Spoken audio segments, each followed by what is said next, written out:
ಬಡ್ಡಿ ಮನ್ನಾ ಮಾಡಿದ್ದರು. ಹಣ ಬಿಡುಗಡೆಯಾಗದೆ ರೈತರು ಸಂಕಷ್ಟಕ್ಕೆ ಸಿಲುಕಿಕೊಂಡಿದ್ದು, ಕೂಡಲೇ ರಾಜ್ಯ ಸರ್ಕಾರ 2.5 ಕೋಟಿಯನ್ನ ಡಿಸಿಸಿ ಬ್ಯಾಂಕ್ಗೆ ಬಿಡುಗಡೆ ಮಾಡಬೇಕು ಎಂದು ಶಾಂತವೇರಿ ಗೋಪಾಲಗೌಡ ಸಮಾಜವಾದಿ ಅಧ್ಯಯನ ಕೇಂದ್ರ ಟ್ರಸ್ಟ್ನ ಕಲ್ಲೂರು ಮೇಘರಾಜ್ ಒತ್ತಾಯಿಸಿದ್ದಾರೆ. ಶಿವಮೊಗ್ಗದಲ್ಲಿ ಮಾಧ್ಯಮ ಪ್ರತಿನಿಧಿಗಳ ಜೊತೆ ಮಾತನಾಡಿದ ಅವರು, ಜಿಲ್ಲೆಯಲ್ಲಿ 144 ರೈತರು ಅಸಲು ಹಣ ಪಾವತಿ ಮಾಡಿದ್ದಾರೆ. ಆದರೆ ಬಡ್ಡಿಯ ಹಣ ಪಾವತಿಯಾಗದ ಹಿನ್ನೆಲೆಯಲ್ಲಿ ದಾಖಲೆ ಪತ್ರಗಳು ಸಿಗದೆ ಬೇರೆ ಬ್ಯಾಂಕಿನಲ್ಲಿ ಸಾಲ ತೆಗೆಯೋದಕ್ಕೂ ಆಗ್ತಾ ಇಲ್ಲ. ಕೂಡಲೇ ರಾಜ್ಯ ಸರ್ಕಾರ ಬಡ್ಡಿ ಹಣವನ್ನ ಬಿಡುಗಡೆ ಮಾಡಬೇಕೆಂದು ಒತ್ತಾಯಿಸಿದರು. ಸಾಲ ಪಡೆದಂತಹ ಮಧ್ಯಮಾವಧಿ ಸಾಲ ಪಡೆದಂತಹ MTL ಬಡ್ಡಿ ಸಾಲ ಪಡೆದಂತಹ ರೈತರ ಬಡ್ಡಿ ಮನ್ನಾ ಮಾಡುವುದಾಗಿ ಘೋಷಣೆ ಮಾಡಿದರು.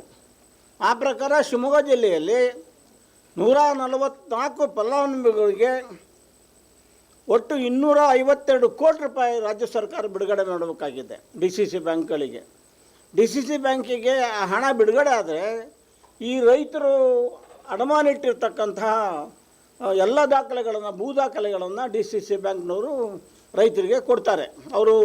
ಅವರಿಗೆ ಬೇಕಾದ್ರೆ DCC ಬ್ಯಾಂಕಲ್ಲಿ ಲೋನ್ ಕೊಡ್ಬೋದು ಅಥವಾ ಯಾವುದಾದ್ರೂ ಕಮರ್ಷಿಯಲ್ ಬ್ಯಾಂಕಲ್ಲೂ ಸಹ ಲೋನ್ ಪಡೀಲಿಕ್ಕೆ ಅರ್ಹತೆ ಇರುತ್ತೆ.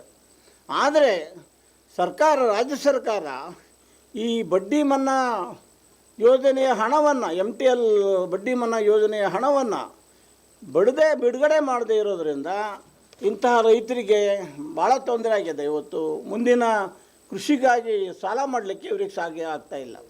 ಆದ್ದರಿಂದ ನಾವು ರಾಜ್ಯ ಸರ್ಕಾರವನ್ನು ಒತ್ತಾಯ ಮಾಡ್ತಾಯಿದ್ದೀವಿ, ಕೂಡಲೇ ಈ ಶಿವಮೊಗ್ಗ ಜಿಲ್ಲೆಗೆ 2,57,00,000 ರೂಪಾಯಿ ಲಕ್ಷ ಬರಬೇಕಾಗಿದೆ, ಆ ಹಣವನ್ನು ಬಿಡುಗಡೆ ಮಾಡಿ ಅಂತ ಒತ್ತಾಯ ಮಾಡ್ತಾಯಿದ್ದೀವಿ.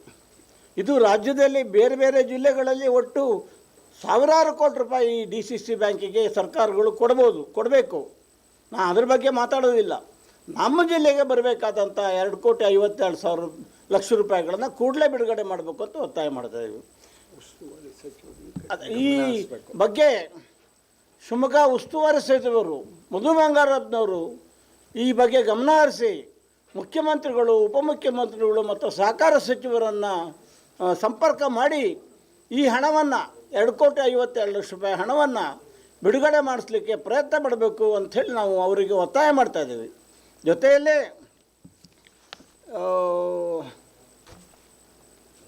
2018ರಲ್ಲಿ 19 ಮುಖ್ಯಮಂತ್ರಿಗಳಾಗಿದ್ದಂಥ ಕುಮಾರಸ್ವಾಮಿಯವರು ಸಾಲ ಮನ್ನಾ ಯೋಜನೆಯನ್ನು ರಾಜ್ಯದಲ್ಲಿ ಘೋಷಣೆ ಮಾಡಿದರು. ಟಾಮ್ ಹೊಡೆದಿದ್ರು. ನಮ್ಮ ಸರ್ಕಾರ ಸಾಲ ಮನ್ನಾ ಯೋಜನೆಯನ್ನು ನಾವು ಜಾರಿಗೊಳಿಸ್ತಾ ಇದ್ದೀವಿ ಅಂಥೇಳಿ ಟಾಮ್ ಹೊಡೆದಿದ್ರು.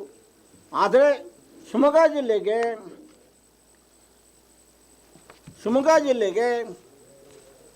1956 ಫಲಾನುಭವಿಗಳಿಗೆ ರೈತರಿಗೆ ಈ ಸಾಲ ಮನ್ನಾ ಯೋಜನೆಯಲ್ಲಿ 12.54 ಕೋಟಿ ರೂಪಾಯಿ ಹಣ ಬರಬೇಕಾಗಿದೆ.